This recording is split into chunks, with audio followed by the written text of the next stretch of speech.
করানোর পর এরপরে ঘরটাকে ম্যাপিং করবে, তারপর রোজ পুরো ঘরটাকে পরিষ্কার করবে। শুধু মাঝে মাঝে এই জিনিসগুলোকে আমাদেরকে চেঞ্জ করতে হবে। এগুলো আমাদেরকে এক্সট্রা অনেকগুলো দিয়ে দিয়েছে। এইটা দিয়েছে এক্সট্রা দুটো, এইটা দিয়েছে এক্সট্রা দুটো। তোমাকে আমার তোমার হাত টাত ব্যথা করবে না, অটোমেটিক্যালি পুরো ঘর পরিষ্কার করবে, বুঝলে?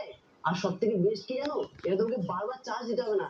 এটা অটোমেটিক্যালি ওর চার্জের জায়গায় যাবে, অটোমেটিক্যালি নিজেকে চার্জ করবে আর অটোমেটিক্যালি কাজ করবে। সব ব্যবস্থা ও নিজেই করবে, পুরো রোবট। এতে তুমি পেয়ে যাবে একটা ওয়ারেন্টি কার্ড, আর এটাকে কিভাবে ব্যবহার করতে হবে তার একটা ম্যানুয়াল বুক। সব থেকে বেস্ট উপায় কি জানো, বক্সের মধ্যে যে স্ক্যানটা আছে, স্ক্যানটাকে স্ক্যান করার পর একটা হোয়াটসঅ্যাপে চলে যাবে, আর সেখানে তোমাকে ওরাই একটা হেল্প করে দেবে ভিডিওর মাধ্যমে যে তুমি এটাকে কিভাবে ব্যবহার করতে পারবে। আর স্মার্ট ল্যাব অ্যাপ্লিকেশনে তুমি ইজিলি কানেক্ট করতে পারবে এটাকে তোমার ফোনের সাথে। তারপর রোবট ভ্যাকুয়াম ওয়াইফাই কানেক্ট করার পর ওয়াইফাই এর সাথে কানেক্ট করে নেবে, তারপর একটা ছোট প্রসেসিং এর পর দেখবে ওটা তোমার ফোনের সাথে কানেক্ট হয়ে গেছে। আমার খাতানো তো, আজ তোমাকে নিচেই সব দেখো, শুধু আমি কি করি।